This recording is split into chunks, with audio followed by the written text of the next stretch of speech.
Assalamualaikum teman-teman, dan selamat pagi Dewan Juri. Perkenalkan, nama saya Aulia Nafisa Azahra. Kali ini saya akan bertutur tentang kisah kerajaan Jayanaga Mageting. Cerita ini adalah karya dari Yasinta Nuryulia. Alkisah.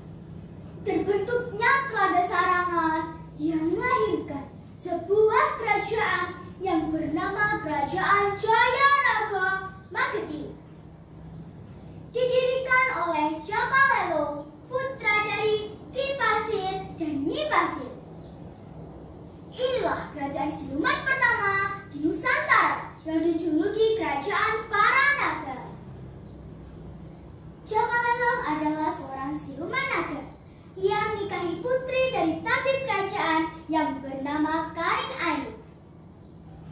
Ia menikahi Kaning Ayu karena Kaning Ayulah yang mampu menahan kekuatan liar naga dari dalam dirinya.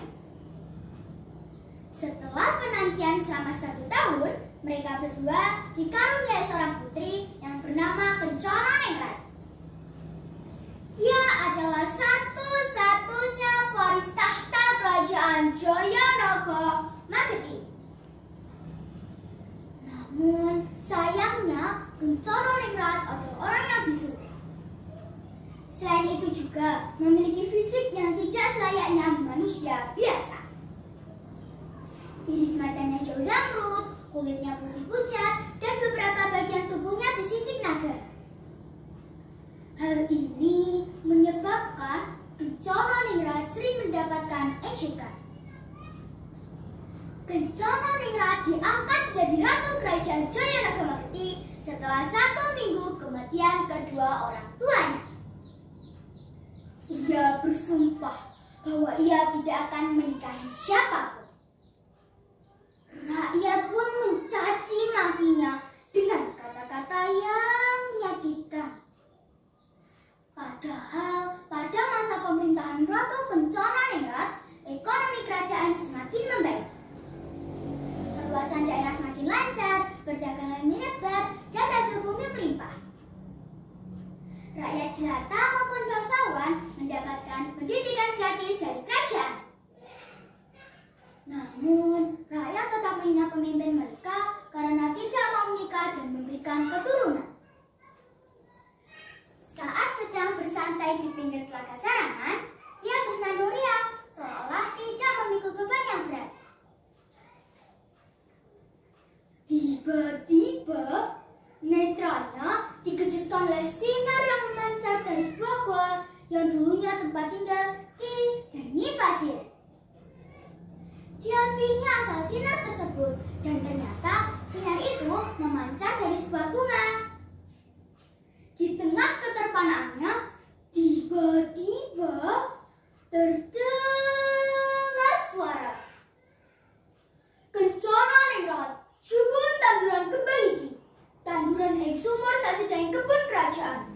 Awakmu berjaga kembang iki besok bakal jadi keturunanmu.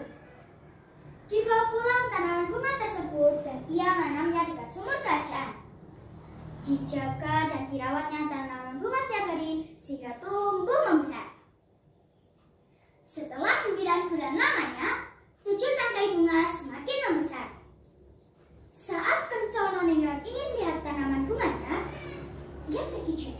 Dari masing-masing tangkai bunga seperti sedang melahirkan 7 bayi secara berurutan.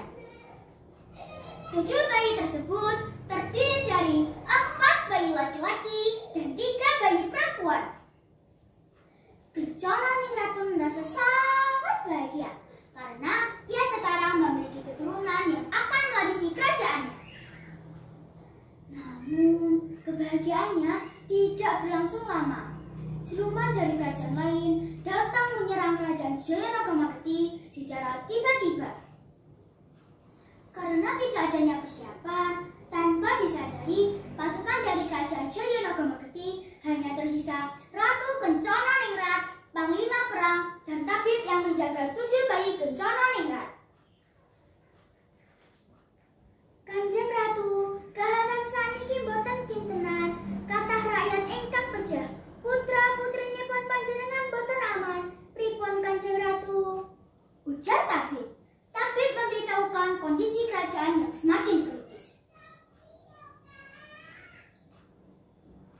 Kanjeng Ratu, kula sampun boten kiat ngadepi musuh. Kula nyuwun pangapunten, musuh namung saged diasaraken dening kegiatan naga panjenengan. Panglima perang ikut menguatkan apa yang disampaikan oleh tabib.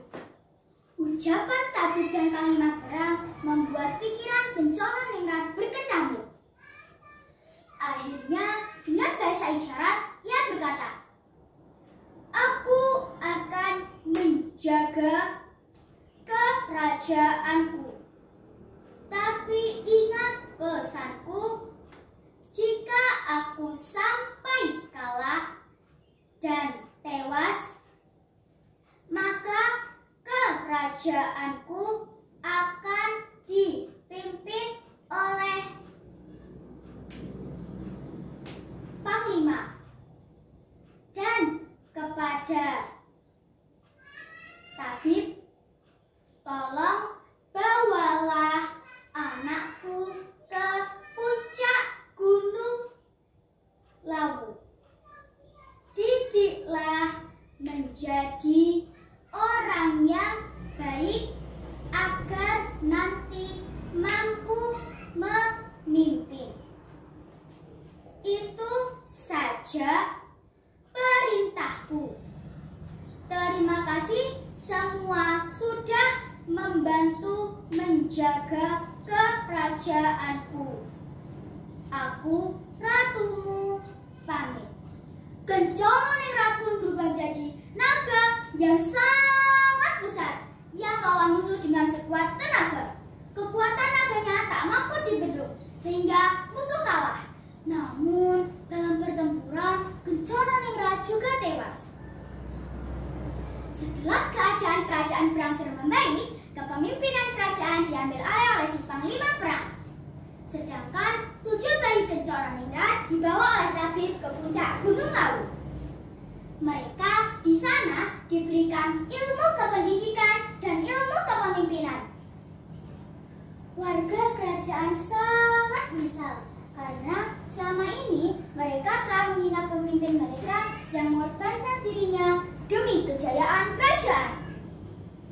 Bertahun-tahun kemudian, anak-anak Kencana Ningrat tumbuh menjadi orang-orang yang sakti. Mereka semua membangun kerajaan yang besar sehingga berpengaruh di berbagai wilayah Nusantara. Mereka semua berhasil mengharumkan nama ibu mereka, Ratu Kencana Ningrat dari Kerajaan Jayanaga Mageti. Itulah hasil dari ketabahan, kebijaksanaan, dan jasa Ratu Kencana Ningrat. Nah, pesan moralnya adalah jangan menghina kekurangan orang lain karena satu kekurangan tidak bisa menutupi 1000 kelebihan. Sekian cerita dari saya. Terima kasih telah menyaksikannya. Wassalamualaikum warahmatullahi wabarakatuh.